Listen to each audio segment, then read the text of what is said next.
안녕하세요. 핵심 뉴스만 전해드리는 지인입니다. 구독과 좋아요는 제작자에게 큰 힘이 됩니다. 벌써 올해 1분기가 끝나갑니다. 1, 2월 고난의 시기는 마무리됐고 슬슬 한국장과 미국장 모두 반등하는 모양새를 보이고 있습니다. 뭐니뭐니 해도 요즘 최고 화제는 단연 대선과 우크라이나 사태입니다. 다만 이미 대선 같은 경우는 나올 만큼의 패가 다 나온 상황입니다. 따라서 9일까지 특이한 상황이 펼쳐지기는 힘든 상황입니다.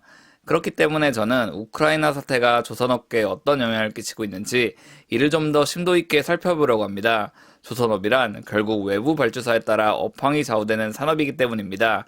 하루빨리 평화가 찾아오기를 바라며 그럼 시작하겠습니다. 일단 우크라이나 사태가 유럽에 어떤 영향을 미치게 됐는지 알아볼 필요가 있습니다. 한국에 주문을 하는 대부분의 선사는 유럽 선사입니다. 따라서 유럽의 입장을 10분 이해해야 한국 조선업계의 현황을 파악할 수 있습니다. 일단 사진을 보시면 우크라이나에 다수의 송유관이 설치된 것을 알 수 있습니다. 러시아는 미국과 마찬가지로 자원 부국입니다. 반도체 필수 소재, 철광석, 석탄, 석유, LNG 등 정말 모든 자원을 갖추고 있는 국가라고 볼 수 있습니다. 이 같은 엄청난 자원 가운데 다수는 서부 유럽으로 이동됩니다. 다들 아시다시피 서부 유럽에는 선진국들이 많습니다. 이 얘기는 에너지 소비가 큰 국가들 대부분은 서부 유럽에 위치해 있다는 말과 같습니다. 따라서 서부 유럽은 러시아의 원유를 공급받기 위해 꼭 우크라이나 송유관을 이용해야 했습니다. 하지만 우크라이나 러시아 분쟁이 발발하고 이에 따라 원유 공급은 어려워졌습니다. 그렇기 때문에 현재 원유 가격이 엄청나게 치솟고 있는 것입니다.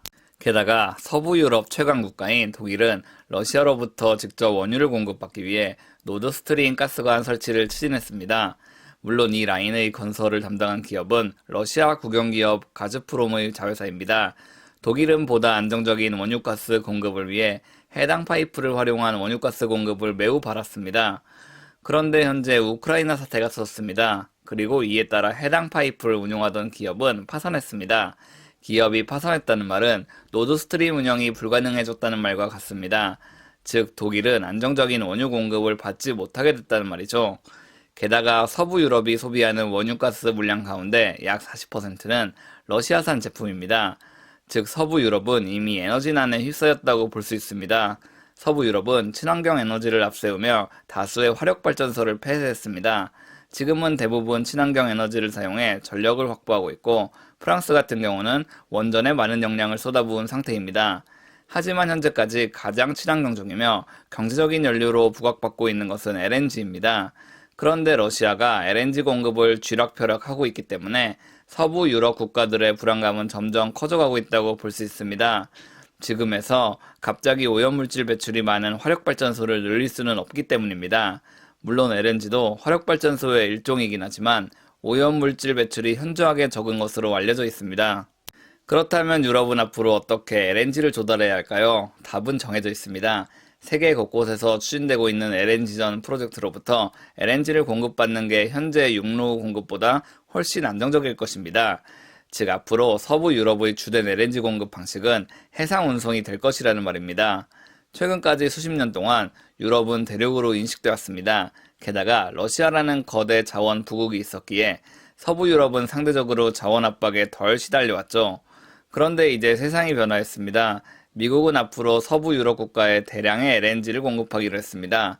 즉 조금 더 비싼 공급 방식이긴 하지만 러시아를 배제하고 LNG를 확보하려는 움직임이 이미 발생하고 있다는 말입니다. 그리고 여러분들도 아시다시피 전 세계에서 가장 LNG 운반선을 잘 만드는 국가는 한국입니다.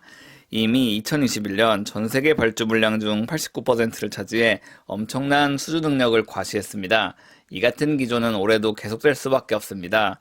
한국조선해양, 대우조선해양, 삼성중공업 등 한국조선 3사는 명실상부 세계 최고 조선사입니다. 벌크선 같은 선박은 무엇보다 값싼 가격에 공급하는 것이 고객사들을 유치하기 쉽습니다.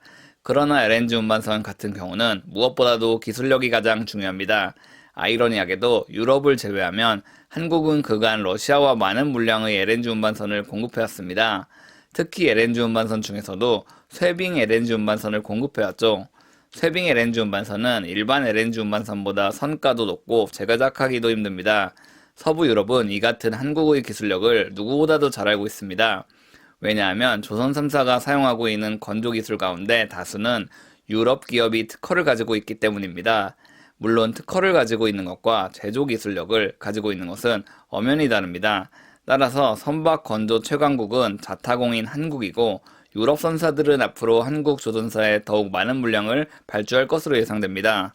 오늘은 우크라이나와 러시아의 분쟁에 따른 서부 유럽의 입장 변화, 그리고 한국 조선업계에 미칠 영향에 대해 알아봤습니다. 정말 글로벌 정세가 좋지 않은 상황입니다.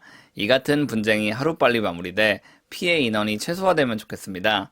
제가 준비한 소식은 여기까지입니다. 지금까지 핵심 뉴스만 전해드리는 지인이었습니다. 감사합니다.